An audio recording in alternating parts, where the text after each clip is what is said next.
பேசக்கூடாது.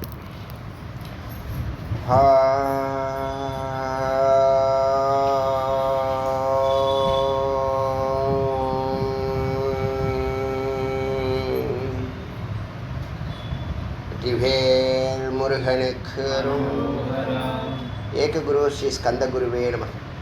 வந்தே குரு பரம்பரா. குரு பிரம்மா குரு விஷ்ணு குரு தேவோ மகேஸ்வரः குரு சாட்சாத் பரபிரம்மா தஸ்மை ஸ்ரீ குரவே நமः. குரவே சர்வலோகானாம் விஷ்ணவே பவரோகிணாம் நிதயே சர்வவித்யானாம் ஸ்ரீ தட்சிணாமூர்த்தயே நமः. ஓம் பூர்ணமதः பூர்ணமிதம் பூர்ணாத் பூர்ணமுதச்யதே பூர்ணஸ்ய பூர்ணமாதாய பூர்ணமேவாவசிஷ்யதே. ஓம் சாந்தி சாந்தி சாந்தி. பைங்கல உபனிஷத்தில் இன்னைக்கு 36வது மந்திரத்தை சிந்திக்கலாம். இதில் பிரளயத்தை பற்றி சொல்லுது. ஈஷக பஞ்சீகிருத்த பூதானாம் அபஞ்சீகரணம் கர்த்தும் சோ அகாமயத. இந்த பரம்பொருள் முதல்ல சூக்ஷ்ம தன்மாத்திராவாக இருக்கக்கூடிய பஞ்சபூதங்களை, அதாவது பார்க்குறது, கேட்குறது, தொடுறது அப்படிங்கிற பஞ்சபூதங்களுடைய சுவைக்கிறது, பஞ்சபூதங்களுடைய சூக்ஷ்மமான அந்த குணநலன்களை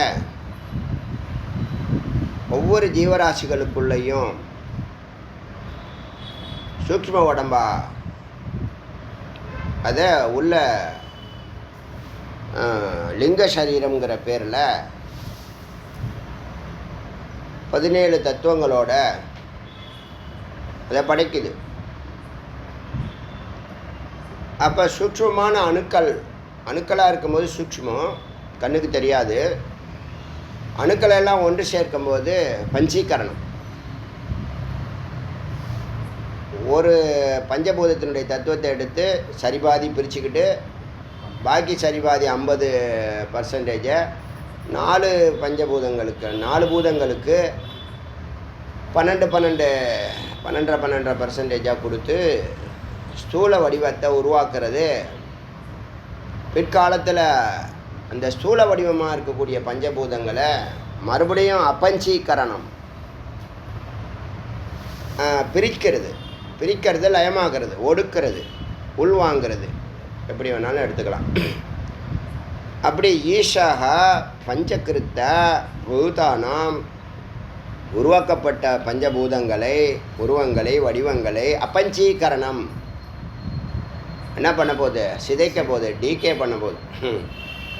அபஞ்சீகரணம் கர்த்தும் சோ அகாமயத, விரும்பியது. பிரம்மாண்ட தது கதலோகானம் காரிய ரூபாம்ச காரணத்துவம் பிரபாயித்வா. பிரம்மாண்டமாக இருக்கக்கூடிய இத்தனை லோகங்களையும் காரியமாக இருக்கக்கூடிய ரூபத்திலிருந்து ரூபாம்ச காரணத்துவம் பிராபயித்வா, காரணத்துக்குள் பெறுகிறது, உள்வாங்குகிறது.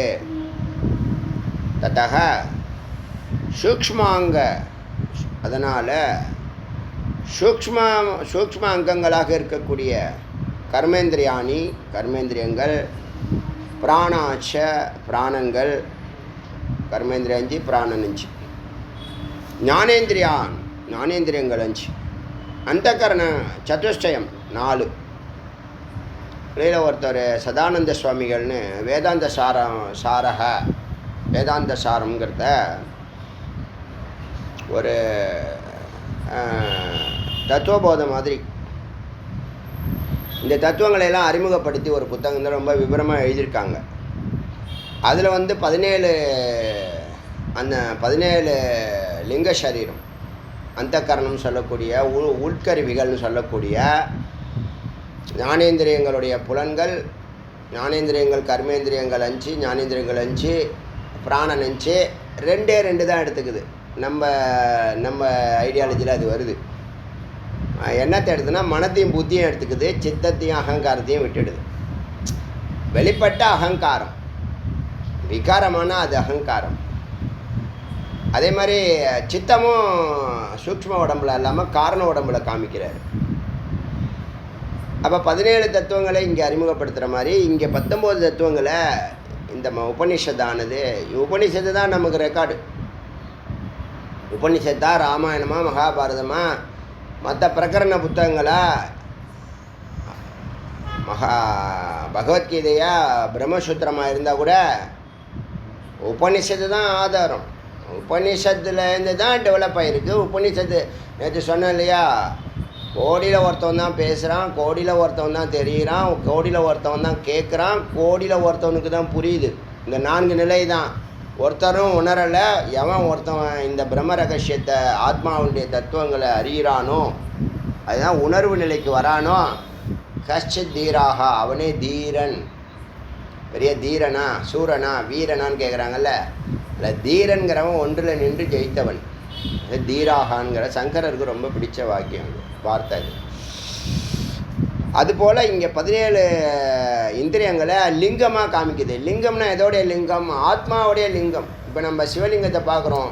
சிவலிங்கங்கிறதுனா இந்த பிரம்மாண்டத்துக்கு படைத்த ஈசனாக இருக்கக்கூடிய, காரண சரீரமாக இருக்கக்கூடிய, காரண உடம்பாக இருக்கக்கூடிய, காரணப்பொருளாக இருக்கக்கூடிய, நம்ம ஸ்தூலத்தையும் சூக்ஷ்மத்தையும் தான் எங்கேயும் பேசின்னு இருக்காங்க. ஸ்தூலம் பிரம்மா ஜகத்தே, சூக்ஷ்மா அதுக்கு காரணமான மாயோன்னு சொல்லக்கூடிய மகாவிஷ்ணு. காரணத்தை பற்றி யாருமே பேசுறதில்லை. ஏன்னா காரணம் தோன்றாத பீஜமாக கர்ப்பகிரகத்துக்குள்ளே இருக்குது, இருட்டில் இருக்குது. தோன்றுனா அது சூக்ஷ்மம், இன்னும் வெளிப்பட்டால் வடிவம் எடுத்தால் அது ஸ்தூலம். இப்போ இந்த சூக்ஷ்மம்னு சொல்லக்கூடிய இந்த 17 தத்துவங்களையும் 19 தத்துவங்கள், ஏன்னா அந்த கரணம் 4, மனம் புத்தியை தாண்டி சித்தம் அகங்காரத்தையும் சேர்த்து ஏகீகிருத்திய எல்லாத்தையும் ஒன்றாக்கி சர்வாணி பௌத்திகானி காரணே பூதகே பூத பஞ்சகே, எல்லா பஞ்சபூதங்களையும் ஒன்றாக்கி சன்யோஜ்ய ஒடுக்கியது, இணைத்தது, உள்வாங்கியது. பூமி ஜலே, பூமியை ஜலம் உள்வாங்கிச்சு. ஜலம் வக்னம், ஜலத்தை அக்னி உள்வாங்கிச்சு, வேப்பராக்கிடுச்சு. வகனிம் வாயு, அந்த காற்றை வாயு உள்வாங்கிச்சு. வாயும் ஆகாஷை, எப்படி வெளியில் வந்துச்சோ அப்படியே ரிவர்ஸில் போகுது. வாயு வந்து ஆகாயத்தில் ஒடுங்கியது. ஆகாஷம் அகங்காரே, இங்கே இந்த இடம் தான் அகங்காரம் எங்கே பயன்படுத்தணுங்கிற இந்த குழப்பம் இனிமேல் இருக்கக்கூடாது. அகங்காரம் ஆகாயத்துக்கு முன்னாடி, அதாவது உயிரை சுற்றி இருட்டு, அதுலேருந்து பிராணன், அப்புறம் ஓங்காரம், அப்புறம்தான் இந்த மகத்தத்துவம் புத்தி, அதுக்கப்புறம் மனம், அப்புறம் அகங்காரம். இப்போ வருது பாருங்கள் இந்த மந்திரம். இப்போ சொல்கிறதுலே பார்த்தா தெரிஞ்சிடும். ஆகாஷ அகங்காரி, ஆகாசம் அகங்காரத்துக்குள்ளே ஒடுங்குது, அதாவது விரிவு பெற போகுது. எது விரிவு பெறுது? அகங்காரே மகத்தி. இண்டிவிஜுவலாக இருந்தால் அது வந்து புத்தி தத்துவம், சமஸ்டியாக இருந்தால் அதே புத்தி மகத்துங்கிற பேரில் மகத். நம்ம வந்து ஹிரண்ய கர்ப்பம்னு சொல்கிறோம் இல்லையா, புத்தி தத்துவம்னு. பறந்துருந்தால் ஹிரண்ய கர்ப்பம், இண்டிவிஜுவலாக இருந்தால் தைஜசன். இண்டிவிஜுவலாக இருந்தால் தைஜசன், பறந்திருந்தால் ஹிரண்ய கர்ப்பன். இந்த ஹிரண்ய கர்ப்பன் தான் சூக்ஷ்ம உடம்புக்கு அதிகாரி. மனுஷனாக இருந்தால் தைஜசன், குரூப்பாக இருந்தால், சமுதாயமாக இருந்தால், சமூகமாக இருந்தால் ஹிரண்ய கர்ப்பன். வியஷ்டி சமஷ்டிங்கிற வார்த்தை.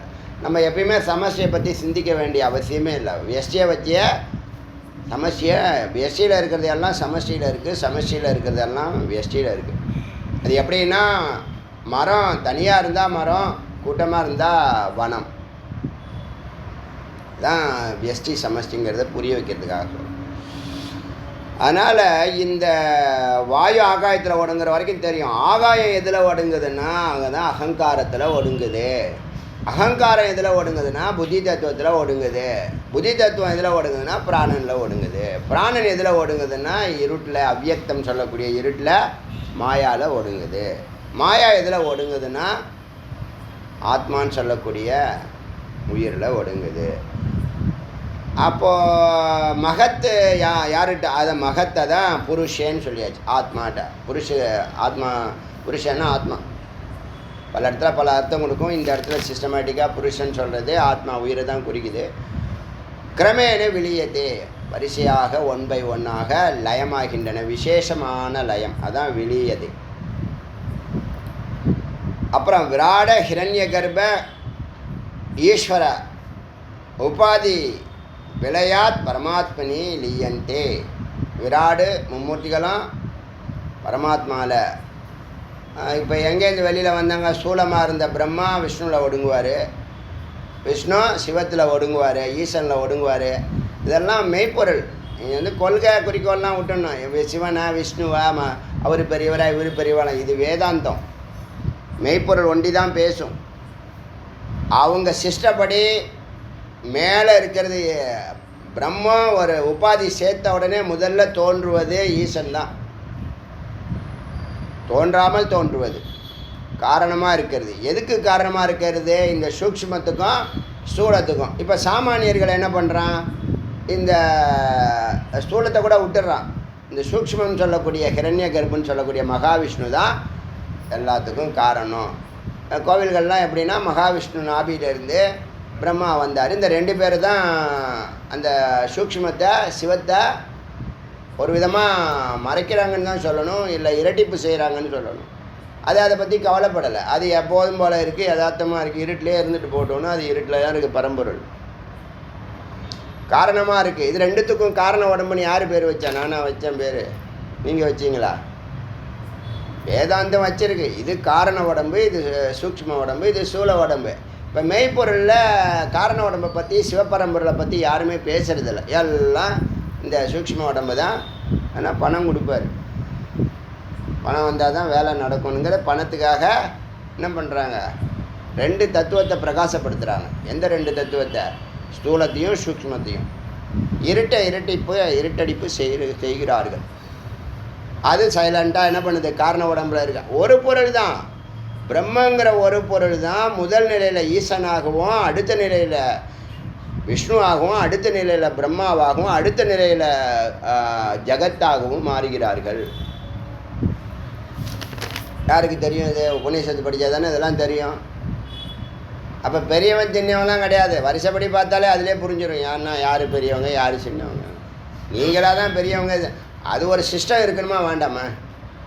ஒரு சமுதாயத்தை வழி நடத்தணும்னா ஒரு சிஸ்டம் இருக்கணுங்க. ஒரு குடும்பமாக இருக்கட்டும், ஒரு ஆஃபீஸாக இருக்கட்டும், ஒரு கோவிலாக இருக்கட்டும், ஒரு ஸ்கூலாக இருக்கட்டும், எங்கேயுமே ஒரு சிஸ்டம் இருக்கும். அந்த சிஸ்டப்படி பார்த்தா இந்த ஜகத்தில் பிரம்மம் வந்து மாயையோடு சேர்ந்தோன்னே ஈசன்கிற அவதாரம் தான் முதலிடம். யார் இதை சொல்கிறது கூட எல்லாம் தயக்கப்படுறாங்க, வாய் விட்டு சொல்ல மாட்டுறாங்க. முதல்ல ஈசனும் ஈஸ்வரியும் தான் வந்தாங்கங்கிறத சொல்கிறது கூட தயக்கப்படுறாங்க.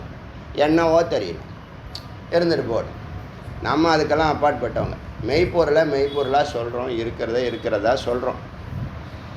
அதில் ஒன்றும் தோஷம் இல்லை. அப்படின்னு தான் என்னால் தொடர்ந்து சொல்ல முடியாது. அது தோஷமாக இருந்தால் இருக்கிறதானே சொல்கிறோம். அதனால் விராடுங்கிறது பிரம்மா, ஹிரண்ய கர்ப்பங்கிறது விஷ்ணு, ஈசன்னே பேர் வந்துடுச்சு. ஈஸ்வரன் அப்படின்னு பேரே வந்துடுச்சு. புரியுதா? இதை கூட சில பேர் குழப்புறாங்க. ஈசன்னா யார்? பிரம்மாவா? யார்? விஷ்ணுவா? ஈஸ்வரனா? அதிலே கொடுத்துருக்கு. இவன் குழப்புறான் நடுவில் பூந்துக்கிட்டு. புரியுதில்ல? நல்லான கிரிமினல் வேலையெல்லாம் பண்ணுறானுங்க. எல்லாம் அக்கிரமம், முறையற்று செய்கிறாங்க. தன்னுடைய கொள்கையை திணிக்கிறாங்க மக்கள் மத்தியில். அப்படியே பிரச்சாரம் பண்ணுறாங்க. அப்படி போயின்னு இருக்கு. ஸோ விராடு, ஹிரண்ய கர்ப்ப, ஈஸ்வர, உபாதி, விலாத் எல்லாம் உபாதி தான். எது தோன்றுச்சோ அதெல்லாம், எது உபாதியோட சேர்ந்துச்சோ அதெல்லாம் என்னது? சித்து. தோன்றும், நிற்கும், மறையும். தோன்றாத ஒன்று எப்போதும் தோன்றாது, எப்போதும் மறையாது. பரமாத்மே லீயந்தே. இதெல்லாம் இறுதியில் பரமாத்மாவில் லயமாகின்றன, ஒடுங்குகின்றன. எங்கேருந்து வந்துச்சோ அங்கே போகுது.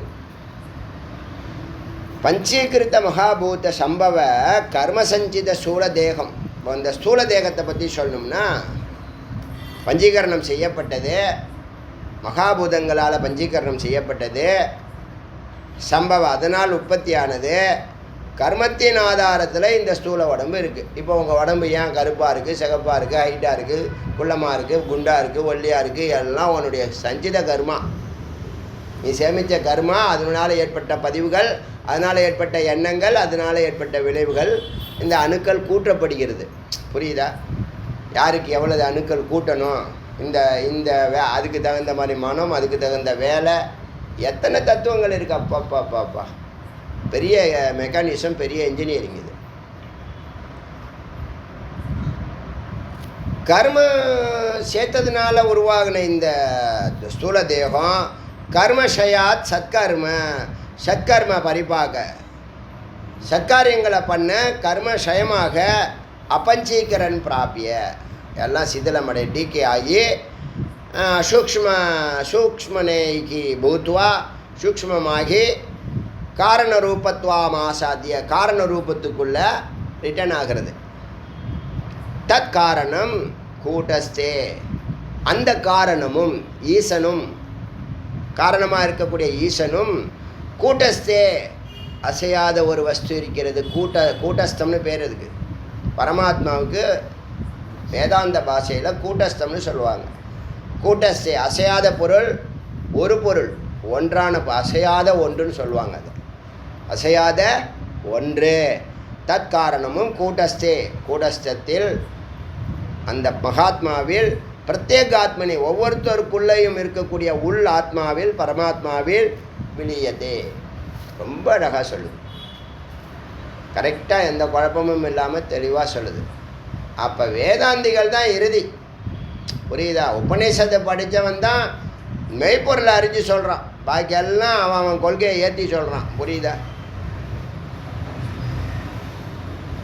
வேதாந்தம் பல இது சொல்லுது. அது வேதாந்தத்தை பற்றி பகவத்கீதையிலே பல இடங்களில் ரொம்ப பாராட்டுது. கோடியில் ஒருத்தவன்னு சொல்லிடுச்சு, அதுக்கு மேலே என்ன இருக்கு? நீங்களும் கோடியில் ஒருத்தவங்க தானே. தமிழ்நாட்டில் 10 கோடி பேர் இருக்கானா, 10 கோடி பேரில் 10 பேர். ஆமாம், பேசுகிறதும் இல்லையா, சொல்கிறதுக்கா? இது எப்போ எழுதப்பட்டது? எத்தனையோ யுகத்துக்கு முன்னாடி எழுதப்பட்டது. இன்றைக்கும் கோடியில் ஒருத்தன் தானே இதை கேட்குறான், ஒருத்தன் அறிகிறான், ஒருத்தன் உணர்றான், ஒருத்தன் புரிகிறான். உணர்றவன் யார், முக்தி அடைகிறவன் யாருன்னு யாருக்குமே தெரியறது இல்லையே.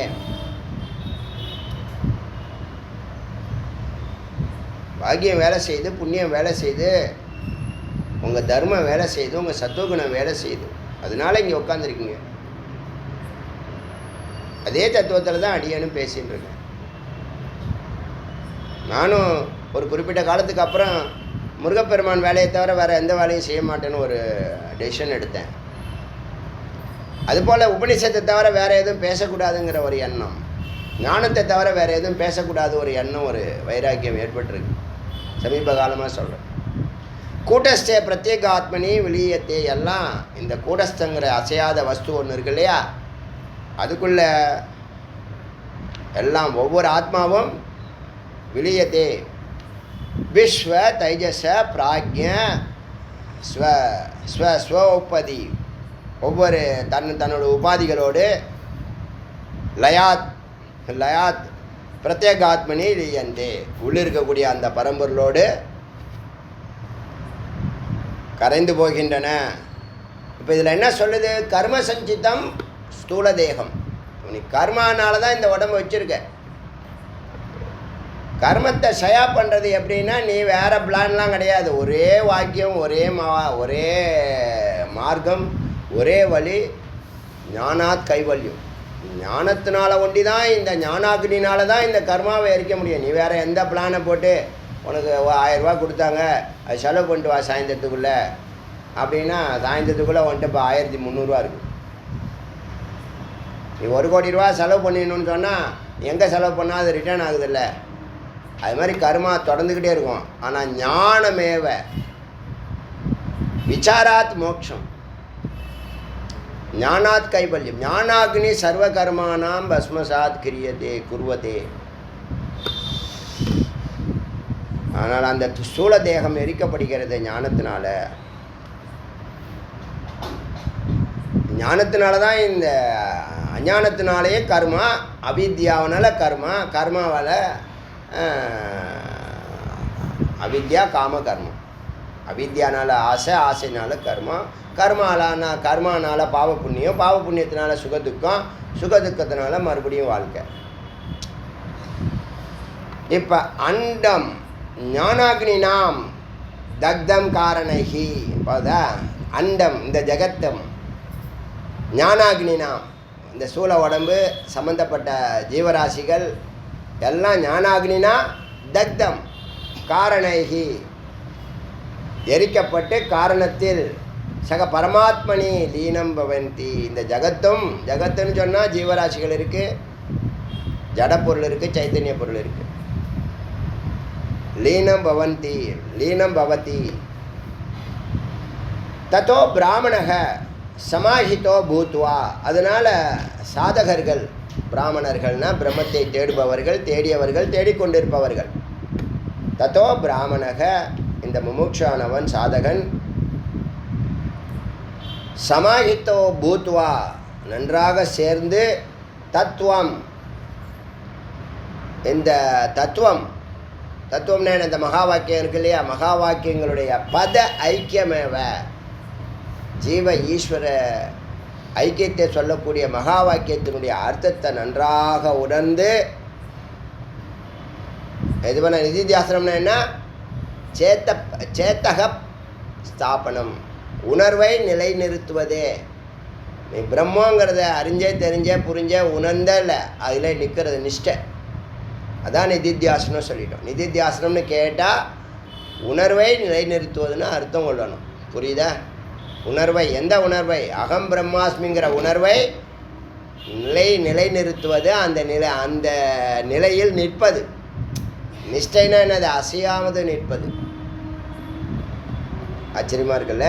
நேற்று பார்த்தோம். இதெல்லாம் தத்துவமசி டைட்டிலில் பேசும்போது எல்லாம் வருஷப்படுத்தணும்னு ஒரு எண்ணம் இருக்குது. எனக்கு நேரம் இல்லை, எப்படி இது பண்ண போகிறேன்னு தெரில.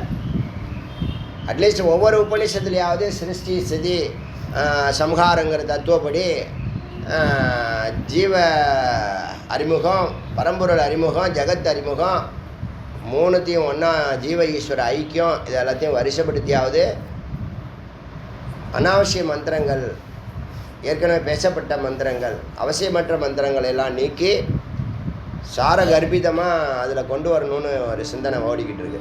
ஏன்னா இதில் ரொம்ப ஆராய்ச்சி பண்ண அமிர்தத்தை இறுதியாக கடைந்து ஒரு சின்ன ஃபார்முலாவாக இந்த மக்களுக்கு கொடுக்க முடியுங்கிற நம்பிக்கை எனக்கு ஒவ்வொரு நாளும் உற்சாகத்தை கொடுக்குது. அதனால் இதுக்குள்ளே ஆழ்ந்து யோசிக்க போகிறோம், ஆழ்ந்து விசாரம் செய்ய போகிறோம். அதனுடைய அமிர்த தத்துவத்தை இந்த யூடியூப்பில் ஏற்ற போகிறோம். ஸோ தத்துவம் பத ஐக்கியமேவ, இந்த பதம் இருக்கு இல்லையா, தத்துவம் அசி, நீ அதுவாக இருக்கிறாய். ஸோ அறிவாக இல்லாமல் இப்போ ஏன் செயலுக்கு வரல, உணர்வுக்கே போகல. உட்காந்து பேசுகிறேன், கோவிலில் உட்காந்து பேசுகிறேன், கோவிலில் 5 நிமிஷம் பேசுகிறேன், பூஜை முடிச்சுட்டு 5 நிமிஷம் பேசுகிறேன், கிரிவலத்தில் 2 நிமிஷம் பேசுகிறேன். செயலுக்கு எத்தனை பேருக்கு வந்திருக்கு, எத்தனை பேர் தியானத்தில் உட்காந்துருக்காங்க, எத்தனை பேர் பூரணமாக இந்த 1600 ஆடியோவை சிரவணம் பண்ணியிருக்காங்க. வெறும் சிரவணம். ஏன் பண்ண முடியல, பண்ணிக்கிட்டு இருக்கவங்கள சொல்லலை, பண்ணணும்னு முடிவெடுத்தவங்களையும் சொல்லலை. ஏன் பண்ண முடியல அப்படின்னா, இந்த உணர்வு நிலைக்கு இன்னும் போகல. உணர்வு நிலைக்கு இந்த கருத்து தொட்டாதான் செயல் வடிவம் போயிடும். இப்போ ஒருத்தன் ஏன் ஜெயிக்க மாட்டான்னா, ஆசை இருக்கும், செயல் இருக்கும், அறிவு இருக்காது. ஒருத்தன் ஏன் ஜெயிக்க மாட்டான்னா, அவனுக்கு ஆசை இருக்கும், செயல் பண்ணுறதுக்கும் தயாராக இருப்பான், அவனுக்கு அறிவு இருக்காது எப்படி செய்யணும். எந்த டார்கெட்டும் ஃபெயிலியர் ஆகிறதுக்கு காரணம் என்னென்னா, இல்லை ஆசை இருக்கும், அறிவு இருக்கும், செயல் இருக்காது. இப்போ ஆசை இருக்குது, நம்ம முக்தி அடையணுங்கிற ஆசை இருக்குது, பரம்பொருளோட இரண்டரை கலக்கணுங்கிற எண்ணமும் இருக்குது, நாம் கொடுக்குற நிலையில் இருக்கணுங்கிற புத்தியும் இருக்குது. ஆனால் அவனை செயல்படுத்த முடியல. ஏன்னா அவனுடைய புண்ணியம் அது வரைக்கும் தான் வேலை செய்யுது. அவனுடைய புண்ணியம் அது வரைக்கும் தான் வேலை செய்யுது. அந்த உணர்வுங்கிற நிலையை தொட்டுச்சுன்னா அந்த செயலுக்கு அது தூக்கி விடும், புஷ் பண்ணி விடும். இப்போ எப்படி உங்களுக்கு இங்கே வேதா கிளாஸ் நடக்குதுன்னு ஒரு அறிவு வந்தது, தெரிவு வந்தது, அப்புறம் அட்டன் பண்ணி புரிவு வந்தது, உணர்வு வரலை. உணர்வு வராத வரைக்கும் புரிதல்லையே நிற்பான். அது எத்தனை கோடி வருஷம் போதோ தெரியும்.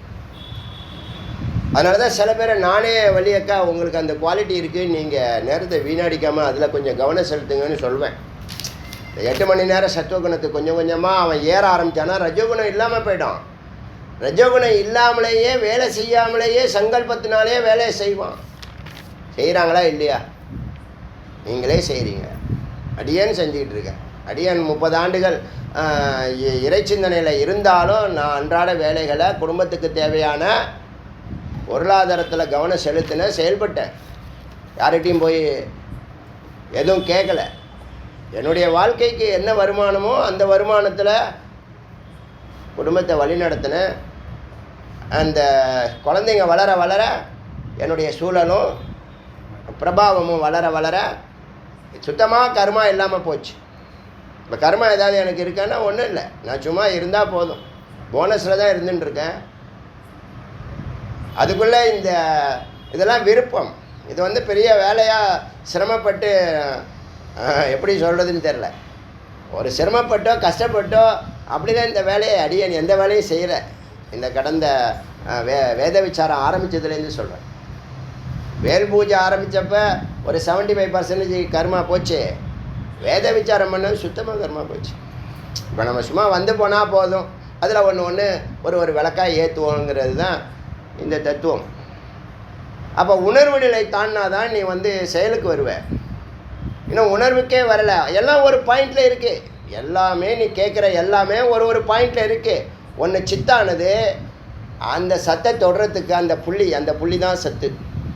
அந்த புள்ளியை தொடுறதுக்கு பயணிக்க விடாமல், அல்ல அதுக்கு தடையா, இல்லை அது டைவர்ஷனா, ஏதோ ஒன்று நடந்துகிட்டு இருக்கிறதுனால இந்த சித்தானது அந்த சத்தோட எந்த பாயிண்ட் படிப்படியாக தான் 1 by 1 தான் நீ வெல்லணும். ஒரே நேரத்தில் எல்லாத்தையும் வெல்லணும்னு நினைக்கக்கூடாது. படிப்படியாக, ஏன்னா அதுதான் ஞானம். ஞானம் படிப்படியாக தான் போகும். அப்போ உணர்வு நிலைக்கு வராத வரைக்கும் செயல் இருக்காது, வாழ முடியாது அவன்.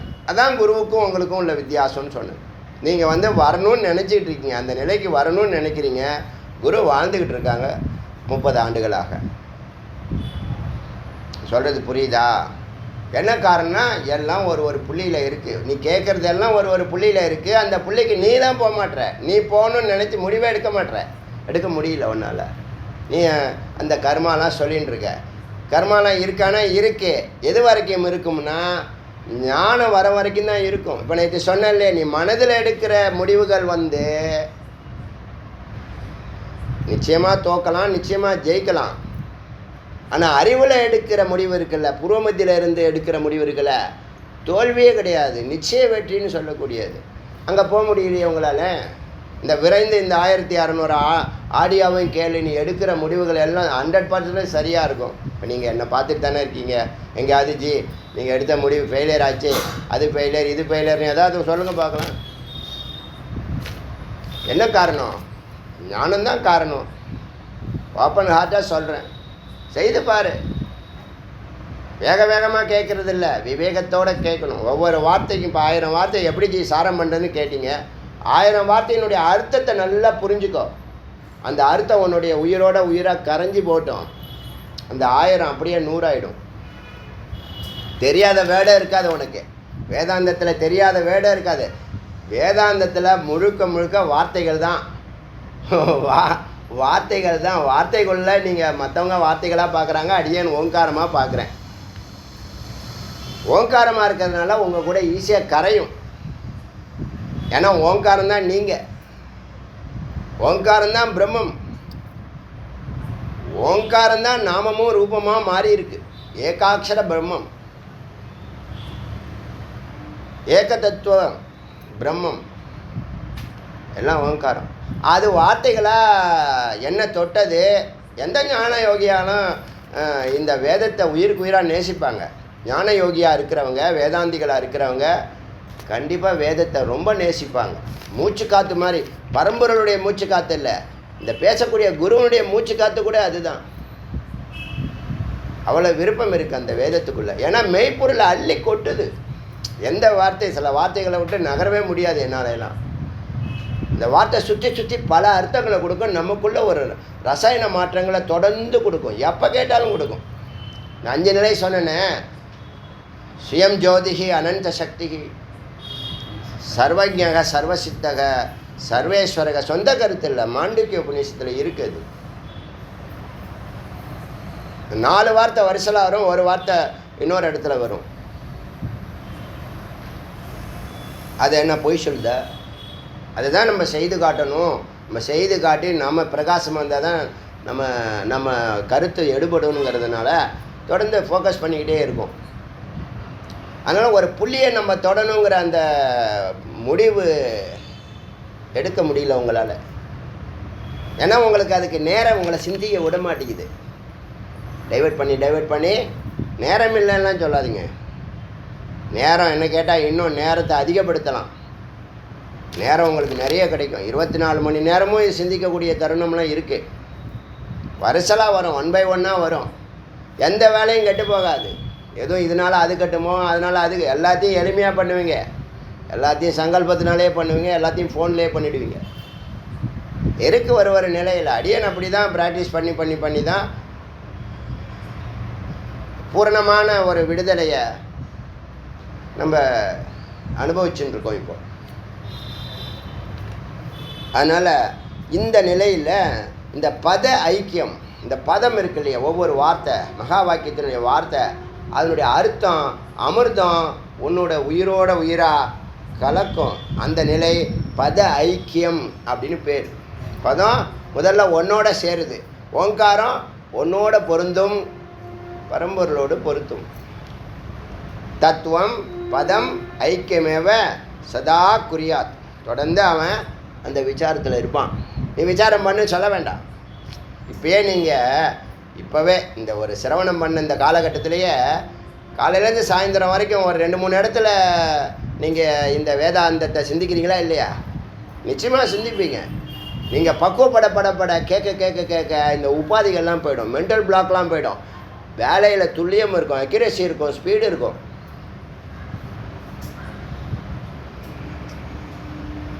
நிச்சயமாக நீ இது சரிங்கிறத ஏன் செய்யக்கூடாது? அதுக்கு ஆதாரமாக பிரம்மஞானம் ஆதாரமாக இருக்குது. அதுதான் அறிவுக்கண்ணை திறக்குதுன்னு சொல்கிறோம். எனக்கு இது மாதிரி இது செஞ்சால் அறிவுக்கண்ணை திறந்துடும் சொன்னால் 1600 ஆடியோ இல்லை, 16000 ஆடியோ இருந்தாலும் அதை தொடர்ந்து கேட்டு முடிச்சுட்டு தான் மறுவேளை பார்ப்பேன். உங்களுக்கெல்லாம் ஏன் அந்த மாதிரி ஒரு என்ன தேடுதல் அந்த அளவுக்கு இல்லை, லைட்டாக எடுத்துக்கிறீங்க. அதை செய்யணும், பண்ணணும், போகணும், வரணும் அப்படின்னே ஓட்டிக்கிட்டு இருக்கீங்க.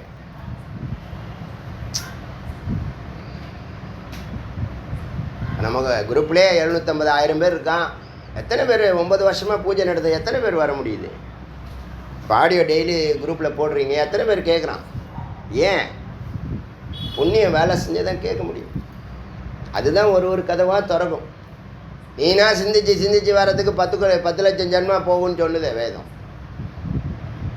அதனால் ஈஸியாக எத்தனையோ கோடி ஜென்மாவில் செஞ்ச பாவங்களெல்லாம் எரிக்கிறது. 12 ஆண்டுகள் ஃபோக்கஸ் பண்ணுன்னு வேதம் பொய் சொல்லுமா? அதை எடுத்து குரு பொய் சொல்லுவாங்களா? எடுத்து சொல்லும் போது என்ன அவசியம் இருக்குது? யார் முக்தி அடைஞ்சான்னா, யார் எப்படி போனால் என்ன? வேதம் உண்மையை சொல்லும் போது நாம் அதை அனுபவிச்சுட்டுருக்கோம். அடியேன் அதை அனுபவிச்சுட்டுருக்கோம். அதனால தான் அனுபூதியை கொடுத்து இறைவன் பேச வச்சிருக்கான். ஒரு அனுபவத்தோடு நிற்காமல் அனுபூதி கொண்டு போய் அந்த உணர்ந்த உணர்வுகளை எடுத்து சொல்லுன்னு எதையாவது பார்க்குறேன்னா ஒரு வார்த்தை இருந்தால் போதும், அப்படியே பேசிகிட்டே இருப்பேன். இல்லை நிறைஞ்சு இருக்குது. அபரிமிதமான ஞானத்தை முருகப்பெருமானை அள்ளி கொடுக்குறான். வள்ளலார்னு சொன்னதுக்கு ஞானத்தை அள்ளி கொடுத்தாரு.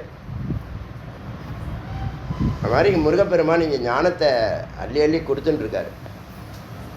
வருகிற பக்குவம் இருந்தால் அது அமிர்தமாக தெரியும். அதனால் இந்த பத ஐக்கியத்தை உருவாக்க அவனுக்குள்ளே அது கரையுது. தத்தோ மேக அபாய ஆசுமனி ஆத்மா ஆவிர்பாவதி. மேகம் கலைந்த ஆகாயம் எப்படி வெட்ட வெளியாக இருக்கும், அதில் சூரியன் வெளிச்சமாக தெளிவாக தெரியுமோ, அதுபோல் ததா மேகோ அபாய மேகங்கள் கலைந்த ஆஸ்மனி ஆத்மா ஆகாயத்தை போல ஆத்மா தோன்றும். ஆவிர்பவதி ஆத்மா அதனுடைய வெளிச்சத்தை பிரபாவத்தை சூரியனை நீங்கள் உணர முடியும். ஞான யோகத்தில் உணர முடியும். தியாத்வா மத்தியஸ்த ஆத்மானம் கலசாந்தரம் தீபவத்து. உன்னுடைய ஹிருதயத்தில் இருக்கக்கூடிய இந்த ஆத்மா கலசாந்தரம் ஒரு கலசத்துக்குள்ளே இருக்கக்கூடிய ஒரு தீபத்தை போல.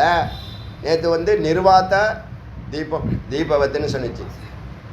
காற்று இல்லாத ஒரு சுடர் மாதிரி அப்படியே ஸ்ட்ரைட்டாக நிற்கும்னு. அது மாதிரி இன்றைக்கி கலசத்துக்குள்ளே வச்சுருக்கக்கூடிய தீபத்தை போல் உன்னுடைய உடம்பில் ஹிருதயத்தில் மத்தியஸ்தம் ஆத்மானம் ஹிருதயத்தில் நடுவில் மத்தியஸ்தம்னா நடுவில் ஆத்மானம் ஒரு குடத்துக்குள்ளே வச்சுருக்கக்கூடிய தீபம் போல் அழகாக எரிந்து கொண்டிருக்கிறது. அங்குஷ்ட மாத்திரம் ஆத்மானம் அதனுடைய அளவு ஒரு அங்குஷ்டம் அளவுக்கு இருக்குது. தரிசனம் பண்ணிட்டு சொல்கிறாங்க ரிஷிகள் வார்த்தை இது. கட்டை விரல் அளவுக்கு இருக்குது. அதும ஜோதி தூமம் இல்லாதது புகையற்ற ஜோதி. அதும ஜோதி ரூபகம் அப்படி சுடராய் விளங்குகிறது. பிரகாசயந்தம் அந்தஸ்தம் தியாயே கூட்டஸ்தம் அவ்யயம். அப்படி ஒளியுடன் பிரகாசயன் உள்ள ஒளியுடன் அந்தஸ்தம் ஸ்தம் சம்ஸ்திதம் ஸ்தம் ஸ்திதம் சம்சிதம். ஸ்தம் நிற்கிறது, உக்காடுறது, ஒரு இடத்துல இருக்கிறது, நிலைக்கிறது. ஸ்திதம் நன்றாக நிலைக்கிறது. சம்சிதம் ரொம்ப நன்றாக நிலைக்கிறது. சமாதிக்கு போகிற வார்த்தை இதெல்லாம் பெரிய வார்த்தை. மேலே சம்சிதம்னு சொல்லுவாங்க, நிஷ்டையை சொல்லுவாங்க. நிஷ்டையை தான் சமாதின்னு சொல்லுது. அந்த இடத்துல தியாயே தியானிக்க கூட்டஸ்தம் மெய்ப்பொருளை அசையாத ஒன்றை வஸ்துவை சிவப்பரம்பொருளை அவ்யயம் அழியாத பொருளை தேயாத பொருளை செலவாகாத குறையாத பொருளை தியானிப்பதனால ஆஸ்தே முனிச்சைவ ச அசுப்தேரா அமிர்தேஸ்தூய. யார் இந்த அவ்யயத்தை தியானத்தினால தர்சிக்கிறானோ உணர்கிறானோ சக ஜீவன் முக்தனாகிறான். இப்போ ஜீவன் முக்தனா என்ன? அவன் என்ன நினைக்கிறானோ அந்த வேலையெல்லாம் அவனால் செய்யறதுக்கு எந்த தடையும் இல்லைன்னு ஒரு என்ன கொடுத்துருவாங்க, ஒரு ஃப்ரீடம் கொடுத்துருவாங்க. முதல் நிலை. அவன் எங்கே வேணாலும் போவான், என்ன வேணாலும் பண்ணுவான். ஏன்னா எல்லாம் டைரக்ட் கண்ட்ரோல், பரம்பரையுடைய நேரடி கண்ட்ரோல். தவறு எதுவும் பண்ண முடியாது. தவறு ரைட்டுக்கெலாம் அப்பாற்பட்டவன் அவன். அவன் நிற்கிறது நடக்கிறது எல்லாமே என்னது இன்ஸ்பிரேஷன் தான். ஜீவன்முக்த சக விக்னேக அவன்தான் ஜீவன்முக்தன். சக விக்னேக அவன் அறிந்தவன். ச தன்யாக அவன் தன்யமானவன், பாக்கியவான், பேறு பெற்றவன், கிருத்தியவான். இது முக்கியமான வார்த்தை. இப்போ மனிதர்கள் நான் பலமுறை எனக்கு மனிதர்கள் இவ்வளவு மோசமாக இருக்காங்களேன்னு பலமுறை நான் சிந்தித்தது உண்டு. நான் சொன்னல சமுதாயத்தில் வாழ்றதுக்கு நமக்கு யோகிதை இல்லை, நம்ம ஒரு ஓரமாக உட்காந்துட வேண்டியதான் அப்படின்னு நினச்சோன்னு சொன்னல. அதுக்கு சொல்லுது என்ன காரணம்னா, அவன் வந்த வேலை அவனுக்கு தெரியல. அவன் இங்கே ஓடுறதுக்கு தான் வந்திருக்கான். உழைச்சி கொட்டுறதுக்கும் செக்கு மாடு மாதிரி செஞ்ச வேலையை செஞ்சுட்டு கிடக்கிறதுக்கும் அவன் என்ன செய்கிறான், பிறக்கிறான், வளர்றான். அதான் ஆகாரம், விகாரம், மைத்துனம், பயம், மரணம். சாப்பிட்றான், அலையிறான், குட்டி போடுறான், பயப்படுறான், செத்து போகிறான். வந்த வேலையா என்னது அப்படின்னா என்னது? நீங்கள் வாழ்க்கையெல்லாம் கரெக்டாக செஞ்சு முடிச்சிட்டிங்கன்னா வந்துட்டேண்ணே, வீடு கட்டிட்டேன், குழந்தைங்கள்லாம் கல்யாணம் பண்ணி முடிச்சிட்டேன், இப்போ கடமையெல்லாம் முடிச்சிட்டானே, கடமையெல்லாம் முடிச்சிட்டாரான் அவரே சொல்லிக்குவார். வந்த வேலை அதுக்கா அதுக்காக இல்லை, அதெல்லாம் போகிற வழியில் பயணம், அதெல்லாம் உபப்பொருட்கள் சைடு சொல்லுவாங்க, அது பேர் என்ன, சைடில் கிடைக்கும். ஒன்று மெயின் ப்ராடக்ட்டுக்கு ஒன்று நோக்கி போகிறோம், அதில் சைடில் சில பொருட்கள் கிடைக்கும், சில வேஸ்டேஜஸ் கிடைக்கும். இந்த வேஸ்டேஜஸ் தான் இவர் பெரிய கடமையாக நினச்சிக்கிறாரு. இவர் அதுவே பெரிய போராட்டத்துக்குள்ள தான் பண்ணுறாரு. ஏன்னா அறிவே இல்லை, சுத்தமாக மெய்யறிவே இல்லை. வீடு கட்டினதே பெரிய சாதனையாகவும், குழந்தை பெற்றதை பெரிய சாதனையாகவும், அதுக்கு விளக்கேற்றுனதை பெரிய சாதனையாகவும் சொல்லிகிட்டு இருக்காரு. தான் வந்த வேலையே என்னன்னு தெரியாமல் போயிட்டு அவருக்கு சொல்கிறதுக்கு யாருமே இல்லை. சம்சாரம்னா இப்படி தான் இருக்கும், குடும்பம்னா இப்படி தான் இருக்கும், எப்போ பார்த்தாலும் அலையிறது, துக்கப்படுறது, அழுவுறது, செவுத்தில் போய் இடிச்சுக்கிறது, குடிச்சிட்டு குப்புற கிடக்கிறது, எவன்டையாவது சண்டைக்கு போகிறது, தொப்பையை வளர்க்கறது, இதுதான் வந்த வேலை. யார் சொல்ல போகிறா சொல்லுங்கள்? உங்கள் அப்பா அம்மாவுக்கு தெரியாது, உங்கள் தாத்தா பாட்டிக்கு தெரியாது, யாராவது ஒருத்தன் சொல்ல வேணாம், இது என்ன டெய்லி கோயிலுக்கு போகிறான், தப்பாச்சே. அதாவது சொல்லுவாங்க, நியூடாக இருக்கிற மத்தியில் ஒருத்தன் கோமணம் கட்டியிருந்தானா அவன் பைத்தியக்காரனாக ஆகிடுவான். அப்புறம் பைத்தியத்தை கூட யார் பேசுகிறேன், யார் பைத்தியக்காரன்னு தெரியாது. இப்படி தான் போயின்ட்டுருக்கு அவங்க எல்லாருக்கும். யார் எப்போ விழிச்சுக்குவான், அதான் கண்ணை திறந்துகிட்டே தூங்குறான். 1600 மணி நேரம் எடுத்து சொல்லியிருக்கோம், இன்னும் உனக்கு புரியலைன்னா அவனுக்கு யார் சொல்ல போகிறா, எப்படி சொன்னான்னு கேட்ப சொல்லு. 1 மணி நேரம் 2 மணி நேரம் பேசலை, 5 ஆண்டுகளாக தொடர்ந்து பேசின்னு இருக்கோம், ஒரு நாள் கேப் இல்லாமல். இன்னமும் புரியலை. புரியாதுனா பரவாயில்ல, அதை புரிய வச்சிடலாம். இன்னமும் தெரிஞ்சிக்கவே இல்லை, அறியவே இல்லை, நேரமே இல்லை. நாய் இங்கேருந்து அந்த கார்னருக்கு ஓடும், செல்லை வச்சுட்டு வந்த மாதிரி ஓடும். அங்கே போய் பார்த்துட்டு செல்லு இங்கே நான் வைக்கல போல, இந்த பக்கம் வச்சுருப்பேன், இந்த பக்கம் ஓடும். அப்புறம் திரும்பி எங்கே வந்துச்சோ அங்கேயே வந்து நிற்கும், இப்படி பார்க்கும், இப்படி பயங்கர பிஸியாக இருக்கும். அதே வேலையை தான் நம்மளும் பண்ணுறோம். அதனால தான் பசுன்னு சொல்லுது, பசு ஜந்துன்னு சொல்லுது. சில இடத்துல ஜந்து திரும்ப பிறக்கும் இதை. அதனால் மனித பிறவி அரிய பிறவி, ஆனால் மேலான பிறவி அல்ல. இவனுக்கு மேலே இவன் 11 நிலைகள் உயர வேண்டியது இருக்கு. யார் சொல்ல போகிறா? சொருபத்துக்குள்ள பரம்பொருளுங்கிற உனக்குள்ளே இருக்கக்கூடிய பரம்பொருளுக்குள்ளே போகிறதுக்கு நீ 11 நிலைகளை கடந்து போகணும். ஒரு நிலையிலேருந்து ஒரு நிலை 100 மடங்கு அறிவும் ஆற்றலும் அமைதியும் நிறைந்து நிற்கிறது.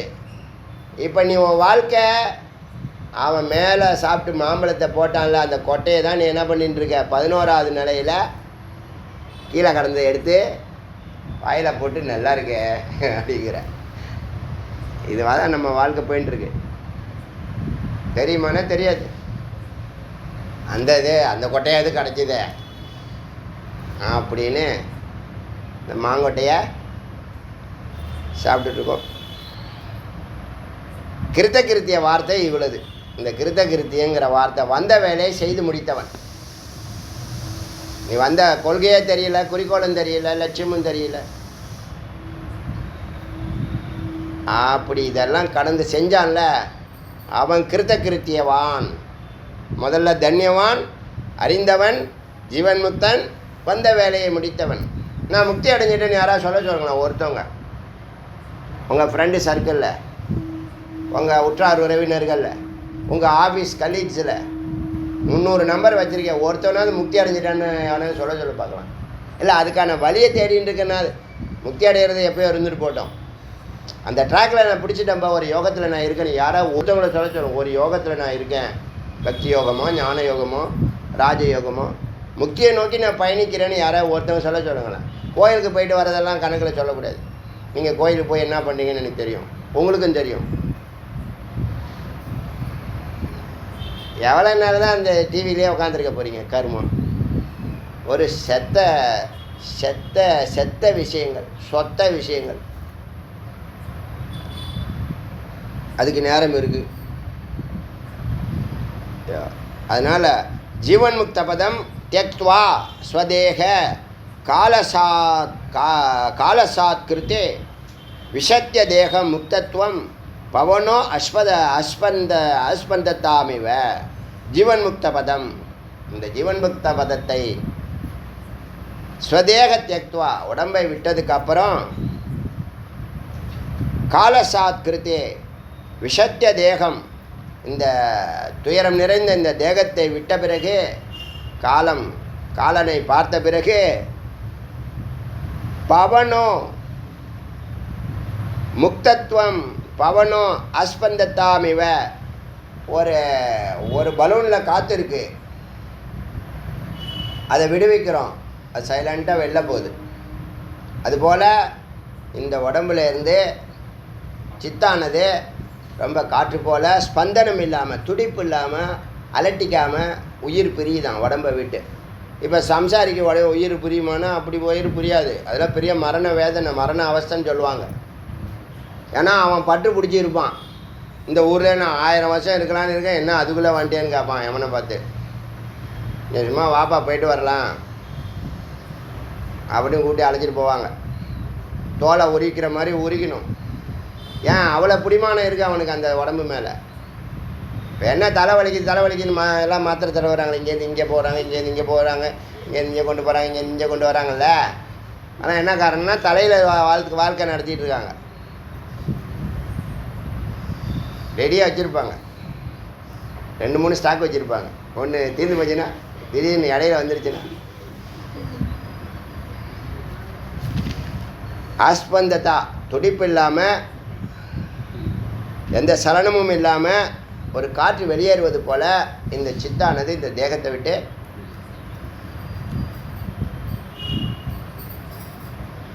அசப்தம். அந்த பரம்பொருள் எப்படி இருக்கார்?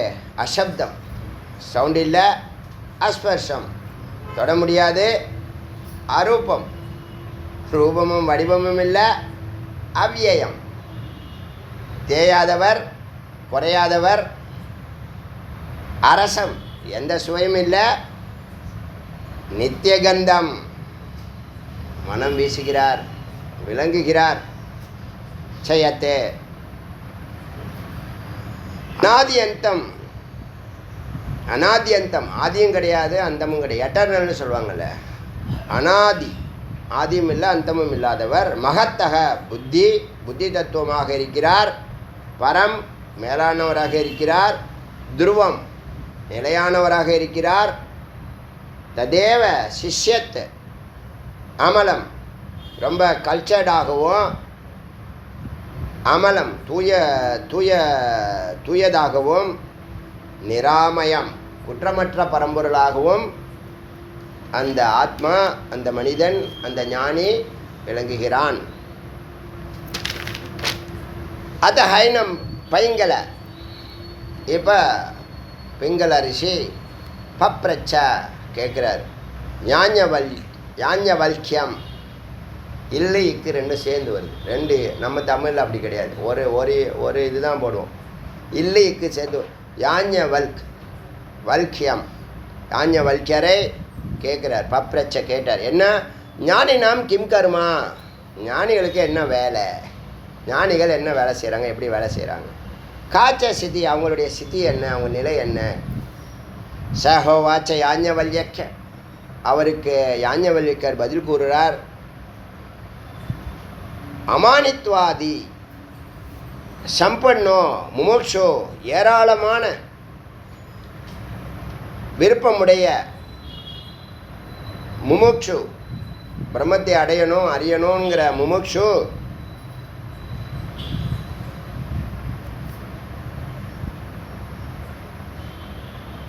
ஞானம் பெற்றால், முமுட்சு ஞானம் பெற்றால்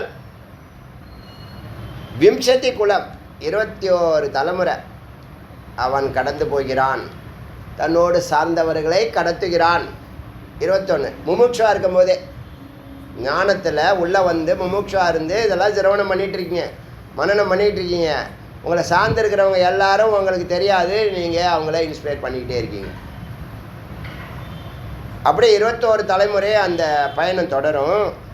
பிரம்மவித், அதே முமுட்சுங்கிற வார்த்தைக்கு அப்புறம் அவன் பிரம்மவித் ஆகிட்டான்னா, பூரணமான சிரவணம் முடிச்சுட்டான், மனனம் முடிச்சுட்டான், நிதித்தியாசனம் முடிச்சுட்டான், எல்லாம் 12 ஆண்டுகளே முடிச்சுட்டான். நல்லா ஷார்ப்பாக இருக்கான். 36 ஆண்டுகள் செய்ய வேண்டிய வேலையை 12 ஆண்டுகளில் செஞ்சுருக்கான். அவனை பிரம்மவித்துன்னு சொல்லுவாங்க. பிரம்மவித்து மாத்திரேன் அந்த நிலையில் அவன் குலமே, அவனுடைய குலத்தில் ஏகோத்தர சதம் 101 தலைமுறை தாரையத்தி கடத்துகிறான். அதுதான் என்னுடைய நம்பிக்கை. என்னன்னா, குமரகுண்டத்தில் உபநிஷத்தை தொடர்ந்து பேச பேச பேச பேச தமிழ்நாடு ஃபுல்லாக அது தானாகவே பரவிடும். ஒரு காலகட்டங்கள் காலம் எல்லாத்துக்கும் பதில் சொல்லும், நம்ம இருக்க மாட்டோம்.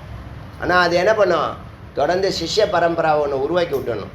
அதுக்கு தான் இந்த 32 டிஸ்ட்ரிக்ட்லேயும் 32 சிஷ்யர்கள் உருவாக்கு முருகான்னு கேட்டுருக்கேன். கேட்டாச்சு, நடக்கும். ஒரு ஒரு ஒரு டிஸ்ட்ரிக்கு ஒரு குரு உருவானாங்கன்னா ஒரு 30 சென்டர் போட்டால் போதும். அவருக்கு 30 ஸ்டூடெண்ட் வருவாங்களா? வர மாட்டாங்க. அவங்கள்ட்ட அவர் சொல்லுவாரா? சொல்ல மாட்டார். அப்படி 32 டிஸ்ட்ரிக்கும் இந்த ஞான யோகம் அப்படியே அலையலையா அலையலையா அலையலையா பேரலையாக மாறணும். ஞான வீச்சு இருக்கணும். எல்லாருக்கும் உபநிஷத்துனா தெரியணும், ஞானம்னா தெரியணும், பிரம்ம ரகசியம்னா தெரியணும். மறைச்சதெல்லாம் போதும்.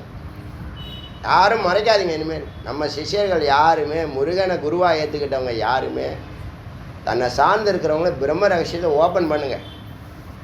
என்றைக்கோ ஒரு நாள் அவன் நன்றி சொல்லுவான். அவன் சொல்லாதனாலும் அவன் ஆத்மா சொல்லும். முருகனுக்கு சொல்லட்டும்.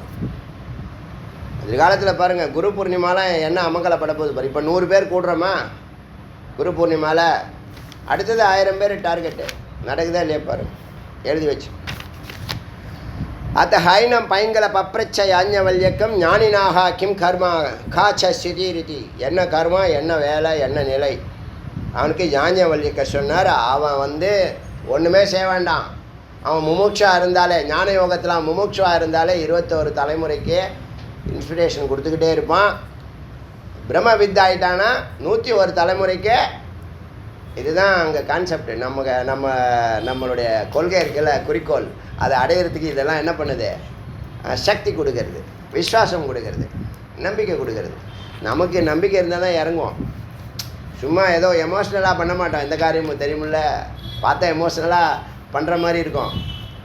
எமோஷ்னல் இல்லாமலேயே எமோஷ்னலாக என்ன பண்ணிவிடுவான், இந்த விஷயம்லாம் உள் வந்துடும். அப்புறமா பேசும்போதும் செயல்படும் போதும் எமோஷனாக செயல்படுற மாதிரி தெரியும். விஷயம் முன்னாடியே இதெல்லாம் நம்பிக்கை முதல் நாளே வந்துருன்றேன். டே 1 நம்பிக்கை வந்துருன்றேன். இறங்கின பிற்பாடு 90% சாமானியன்களுக்கு தான். அது சாமானியன்களுக்கு வச்சு செய்யும். இன்னும் ஒரு 5 அடியில் தண்ணி நிற்கும், நிறுத்திடுவான். இவ்வளோ போட்டால் வரவே இல்லை தண்ணின்னுவான். இன்னும் 5 அடியில் தண்ணி நிற்கும். அதனால் தண்ணி வர வரைக்கும் நம்ம தோண்டிடுவோம். அதான் நம்ம பாலிஷ். ஞானம் இருக்கிறவன் நெவர் கிவ் அப்னு ஒரு வாக்கியம் இருக்குது. வெற்றி அடைகிற வரைக்கும் விடவே கூடாது. ஒரு கை பார்த்துடணும். முக்தி அடைகிற வரைக்கும் விடவே கூடாது. சிரவணம் பண்ணணும், விசாரம் பண்ணணும், மனனம் பண்ணணும். எவ்வளோதோ மேன்மை இருக்குது. என்ன நஷ்டம்னு கேட்குறேன். நஷ்டம் ஒன்றுமே இல்லை, முதலீடும் ஒன்றும் இல்லை. விருப்பப்பட்டீங்கன்னா குருக்கு தட்சணை கொடுக்க போகிறீங்க, இல்லைன்னா இல்லை. ஆனால் அது சொல்லிட்டேன், 100 ரூபாலேருந்து உங்கள் விருப்பம். யாராவது ஒருத்தங்க 5 ரூபா அனுப்பிச்சிருக்காங்க. ஆச்சரியமாக இருக்கு எனக்கு. என்னமோ புரியும் அவங்களுக்கு. பட் டெஸ்ட் பண்ணாங்களா என்னன்னு தெரியல. அச்சா அத்த ஹைனம் பையங்களை இது பார்த்தோமா. அதனால் அவன் இருந்தாலே போதும். அந்த குலத்துக்கு சொல்கிறாரு, அவன் உயிரோடு இருக்கணும் இல்லை, அவன் நாமமே என்ன பண்ணும், வேலை செய்யும். பரம்பரா டிஎன்ஏ மாறுமா? டிஎன்ஏ மாற்ற முடியுமா? மாற்ற முடியாது. இது அறிவு முருகன் டிஎன்ஏ. இது எல்லாருக்கும், நம்ம அடியார்களுக்கெல்லாம் முருகன் டிஎன்ஏ தான். அதில் ஒன்றும் மாற்று கருத்தே இல்லை. ஆச்சா, அதனால் இதுதான் அவனுடைய வேலை, அவனுடைய சிதி. ஞானிகள் என்ன பண்ணால் ஒன்றும் செய்ய வேண்டாம். அவன் ஊக்குவிக்கவும் வேண்டாம், அவன் கொண்டவு சிவிக்கவும் வேண்டாம், அவன் யாரையும் தூண்டிவிடவும் வேண்டாம், செயல்படவும் வேண்டாம். அதுவே என்னவாகும், நடக்க ஆரம்பிச்சிடும். புரியுதா? நேற்று சொன்னேன், இன்றைக்கி அதே சொல்கிறேன். நாம் ஒரு நிலையை தொட்டுட்டோம்னா நம்ம சிஷ்யர்கள் ஒரு நிலையை தொட்டுடுவாங்க. புரியுதா? நான் வீடு வீடாக போய் ஒவ்வொருத்தவங்களாக பார்த்து சொல்லி ஞான யோகம் கேளுங்க, உபநிஷத்தில் நம்ம ரிஷிகள்லாம் நமக்காக எழுதி வச்சு சொல்ல வேண்டாம். நோட்டீஸ் பிட்டு நோட்டீஸ் அடித்து கொடுக்க வேண்டாம். பரவுது, எப்படி வைப்ரேஷன் பரவுதுன்னு பார்க்கலாம். செய்து காட்டுறேன். இப்போ இந்த மந்திரம்லாம் இப்போ வருது, ஒன்றுமே செய்ய வேணாம்னு சொல்லுதே. சொல்லிடுச்ச மந்திரம் இருக்கு, முக்கியமான மந்திரம் இது. அதனால் இது வரைக்கும் நிறுத்துகிறேன். 44வது மந்திரம் வரைக்கும் பார்த்துருக்கேன். முமுட்சுக்கு 21 தலைமுறை, பிரம்ம வித்துக்கு 101 தலைமுறை குலம். போதுமே, 44 வரைக்கும் முடிச்சு. அருணாச்சல சிவ அருணாச்சல அருணாச்சல சிவ அருணாச்சல அருணாச்சல சிவ அருணாச்சல சிவ அருணாச்சல சிவ அருணாச்சல சிவ அருணாச்சல சிவ அருணாச்சல டிவேல் முருகனுக்கரோ உருவாய் மறுவாய் மலராய் மணியாய் ஒளியாய் கருவாய் உயிராய் கதியாய் விதியாய் குருவாய் வருவாய் அருள்வாய் புகனே டிவேல் முருகனுக்கு